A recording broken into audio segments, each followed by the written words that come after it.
नमस्कार बंधुगण, आमी आबारो चले एसेछि एकटा नतून भिडियोर साथे। आजके आमी मटरशुटिर खोसा दिए दुर्दान्त मजादार एकटा नास्ता रेसिपि तैरि करे देखाबो। এই রেসিপিটা চায়ের সাথেও কিন্তু দারুণ জমে যাবে, আর গরম ভাতের সাথে ডাল দিয়ে এইটা খেতে কিন্তু দুর্দান্ত লাগে। একদম মুচমুচে খাস্তা টেস্টি টেস্টি এই রেসিপিটা শেয়ার করব। বাই দ্য ওয়ে, আমি কাকলি, বাঙালির পেট পুজো চ্যানেলে তোমাদের সবাইকে স্বাগত জানাই। মটরশুটির খোসা দিয়ে দুর্দান্ত স্বাদের এই রেসিপিটা কি করে বানাবো সমস্ত ট্রিক্স অ্যান্ড টিপস তোমাদের সামনে শেয়ার করছি। তো আমি এখানে কিছু মটরশুঁটি নিয়ে নিয়েছি, সেগুলোকে প্রথমে এইভাবে ছাড়িয়ে নিচ্ছি। আর এই যে মটরের দানাগুলো দেখছো, সেগুলো আমি এক সাইডে রেখে দিচ্ছি। তারপর আমি এইভাবে মটরশুঁটিগুলোকে ফাটিয়ে এইভাবে আস্তে আস্তে মটরশুঁটি থেকে এই অংশগুলো নিয়ে নিচ্ছি, আর প্লাস্টিকের মতন যে অংশগুলো রয়েছে সেগুলোকে বাদ দিয়ে দিচ্ছি। আর তার মাঝখানেও কিন্তু সুতোর মতন একটা অংশ আছে, সেটাকে কিন্তু বাদ দিয়ে দিতে হবে। এইভাবে সমস্ত মটরশুঁটিগুলো খোসাগুলো এইভাবে ছাড়িয়ে নিতে হবে। আর এই মটরশুঁটি খোসাগুলো দুর্দান্ত মিষ্টি খেতে। তো এই মটরশুঁটি খোসা দিয়ে বানানো যায় অনেক রকম রেসিপি। তো আগে আমার চ্যানেলে প্রচুর রকমের এই মটরশুঁটির খোসার রেসিপি আমি আগে আপলোড করে দিয়েছি, দেখবে সেগুলো কিন্তু দুর্দান্ত লাগে। তোমরা সেগুলোকে অনেকেই বেশ পছন্দ করেছো। তো চলো, এবার যে মটরশুঁটি খোসাগুলো একদম ছাড়িয়ে নেওয়া কমপ্লিট হয়ে গেল। এই যে 1 কেজি পরিমাণের যে মটরশুঁটি খোসাগুলো ছাড়িয়ে নিয়েছি, এগুলোকে এবার প্রথমে আমি ছোটো ছোটো টুকরো করে কেটে নেব। তো ভালো করে ছোটো ছোটো টুকরো করে কেটে নেওয়ার জন্য আমি ছুরি দিয়ে এগুলোকে কেটে নিচ্ছি। তবে মটরশুঁটিগুলো আমি আগেই ভালো করে ধুয়ে নিয়েছি। ধুয়ে নেওয়ার পর ছাড়িয়ে এইভাবে রেখে তারপরে ছোটো ছোটো টুকরো করে কেটে নিচ্ছি। সমস্ত মটরশুঁটি খোসাগুলো এইভাবে ছোটো ছোটো টুকরো করে আমি কেটে নেব। এই মটরশুঁটি খোসাগুলো তোমরা চাইলে আস্তে আস্তে 2-1 দিন ধরে ছাড়িয়ে নিতে পারো, কারণ এটা একটু সময় সাপেক্ষ ব্যাপার।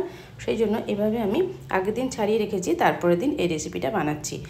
মটরশুঁটি খোসাগুলো এইভাবে ছোটো ছোটো টুকরো করে কেটে নেওয়া আমার একদম কমপ্লিট হয়ে গেছে। এখন আমি একটা প্লেটে এটা তুলে রাখছি। মটরশুঁটি খোসার এই নাস্তা রেসিপিটা ছোট থেকে বড় সকলেরই কিন্তু দারুণ মজার লাগবে। তো এই খোসাগুলো কেটে নেওয়া কমপ্লিট হয়ে গেল। একটা আমি বাটি নিয়ে নিয়েছি, এর ভেতরে এই মটরশুঁটির খোসাগুলো দিয়ে দিলাম। টোটাল মটরশুঁটির খোসাগুলো দিয়ে দেওয়ার পর আমি কয়েকটা সবজি কেটে রেখেছি। তার মধ্যে রয়েছে পেঁয়াজ, একটা মাঝারি সাইজের পেঁয়াজকে আমি খুব লম্বা লম্বা করে কুচিয়ে রেখেছি। আর এখানে রয়েছে রসুন, কাঁচা লঙ্কা আর আদা, সবগুলোকে ছোটো ছোটো টুকরো করে কেটে নিতে হবে। কুচনো পেঁয়াজ, আদা, কাঁচা লঙ্কা, রসুনগুলো সব কিছুই এই বাটির মধ্যে নিয়ে নিলাম। এবারে এই উপকরণগুলো দেওয়ার পর এর মধ্যে দিয়ে দেব বেসন। এখানে আমি 4 চামচ পরিমাণের বেসন নিয়ে নিয়েছি। চাইলে তোমাদের কোয়ান্টিটির উপর ডিপেন্ড করে বেসনটা কিন্তু বাড়িয়ে বা কমিয়েও দিতে পারো। তো বাইন্ডিংটা আনার মতন একটু বেসন দিতে হবে। আর এর ভিতরে দিয়ে দিলাম স্বাদ মতন নুন। স্বাদ মতন নুন আর অল্প একটু চিনিও দিতে হবে টেস্টটা আনার জন্য।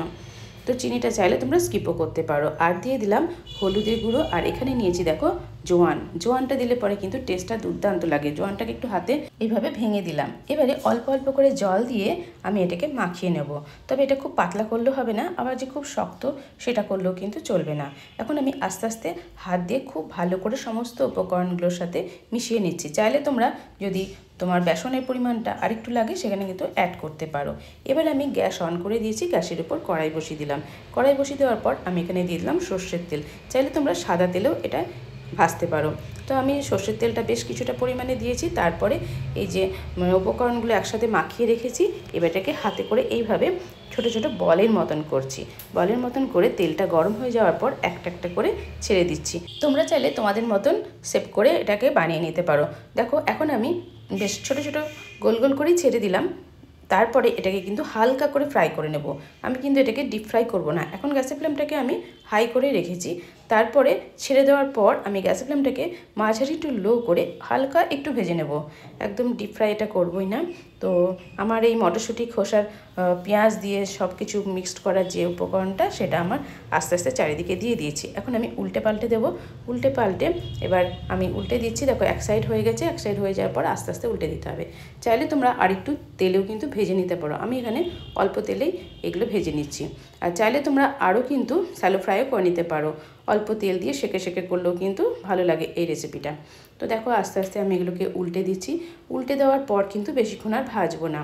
তো এইভাবে উল্টে দেওয়ার পর বেশ একটু সেটিং হয়ে গেল, মানে একটু শক্ত মতন হয়ে গেল। তারপরে আমি এটাকে কিন্তু তেল থেকে তুলে নেব। দেখো কড়াইটাকে একটু ঘুরিয়ে ঘুরিয়ে আমি তেলগুলো এর মধ্যে লাগিয়ে দিলাম, তাহলে ওই দিকটা হালকা করে একটু ভাজা হয়ে গেল। মটরশুঁটি খোসার এই পকোড়াগুলো হালকা করে ফ্রাই করে নেওয়ার পর আমি এবারে তেল থেকে তুলে নিচ্ছি। তো তেল থেকে আমি একটু তেলটাকে ঝরিয়ে তুলে নেব। এর পরের স্টেপটা দেখো কি করছি। দেখো তেল থেকে এটা তুলে নিলাম, তুলে নেওয়ার পর আমি একটা প্লেটে রেখে দিচ্ছি। প্লেটে রাখার পর আমি সাথে সাথেই আর একটা জিনিসও কিন্তু করব। এই যে ফ্রাইটা করলাম, হালকা করে কিন্তু ফ্রাই করেছি, তোমরা দেখেছো। তো এই ফ্রাইটা করার পর আমি এই থালায় তুলে নিলাম। এইবারে যে কাজটা করতে হবে, বাকিগুলো তো এইভাবে আরেকবার ভেজে নেব। এবারে এই যে এক একটা পকোড়া দেখতে পাচ্ছ, এই পকোড়াগুলোকে এরকম ফ্ল্যাট কোনো চামচ বা হাতা দিয়ে এইভাবে চেপে চেপে দিতে হবে। তাহলে দেখো আস্তে আস্তে এগুলো কতটা বড় হয়ে গেল আর পাতলাও হয়ে গেল। তাহলে এটা কিন্তু খেতে আরও বেশি মজাদার লাগে। এইভাবে প্রেস করে করে আমি সমস্ত পকোড়াগুলোকে চেপে চেপে নিচ্ছি। তাহলে একটু বড় হয়ে যাচ্ছে আর পাতলা পাতলা হয়ে যাচ্ছে। সমস্ত পকোড়াগুলো এইভাবে গরম অবস্থাতেই করছি, সেই জন্য আমি একটা চামচের সাহায্যে বা করছি। তোমরা চাইলে গ্লাস বা বাটির পেছন দিয়েও করে নিতে পারো। তো এইভাবে আমি সমস্ত এই পকোড়াগুলো ভেজে নিয়ে একবার ভেজে নেওয়ার পর এইভাবে চেপে চেপে নিলাম। এবার আমি ওই তেলেতেই এইগুলোকে আস্তে আস্তে দিয়ে লো টু মিডিয়াম ফ্লেমেতে আমি আস্তে আস্তে ভেজে নেব। তাহলে কিন্তু মজাদার হবে, একদম মুচমুচে খাস্তা ক্রিস্পি এই যে পকোড়াটা খেতে কিন্তু দুর্দান্ত লাগে। তো এবার দেখো আস্তে আস্তে আমি সবগুলো ছেড়ে দিলাম। তবে সবগুলো এখনই ধরবে না, অল্প অল্প করে ভেজে নিতে হবে, যেহেতু অল্প তেলে আমি ভাজছি। উল্টে পাল্টে এবার আমি এই মটরশুঁটি খোসার এই পকোড়াগুলো ভেজে নিচ্ছি। মটরশুঁটির খোসার এই পাকোড়াটা খেতে কিন্তু অসাধারণ লাগে। তবে অবশ্যই এর আগে যে ভিডিওগুলো আমি আপলোড করে দিয়েছি মটরশুঁটি খোসার অনেকগুলো রেসিপি তোমাদের সামনে শেয়ার করেছি। সেখানে অনেকেই বলেছো যে মটরশুঁটি খোসাগুলো ফেলার জিনিস, সেগুলো কেন আমরা এইভাবে রেসিপি বানিয়ে খাবো। তবে বন্ধুরা, আমি যেখানে থাকি সেখানে আমাদের এখানে গরু বা ছাগল এগুলো থাকে না, আমাদেরকে কিন্তু ফেলেই দিতে হয়। সকালবেলায় যখন ময়লার গাড়ি আসে তখন আমরা এই মটরশুঁটি খোসাগুলো কিন্তু ফেলেই দিতাম।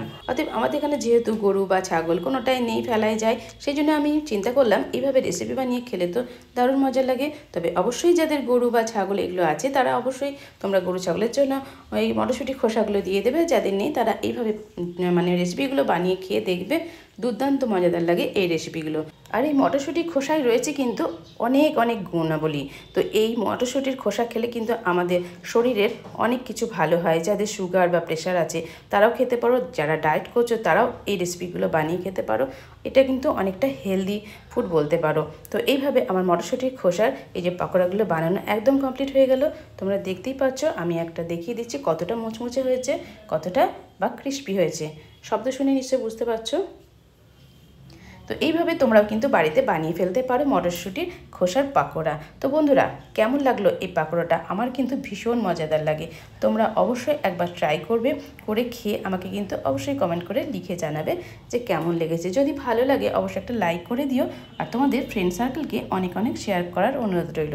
যদি নতুন বন্ধু হয়ে থাকো তাহলে আমার এই চ্যানেলটিকে সাবস্ক্রাইব করে পাশে থাকা ছোট্ট বেল আইকনটা ডান করে আমার পাশেই থেকো। নেক্সট টাইম নিত্য নতুন ভিডিওর সাথে আবারও চলে আসবো।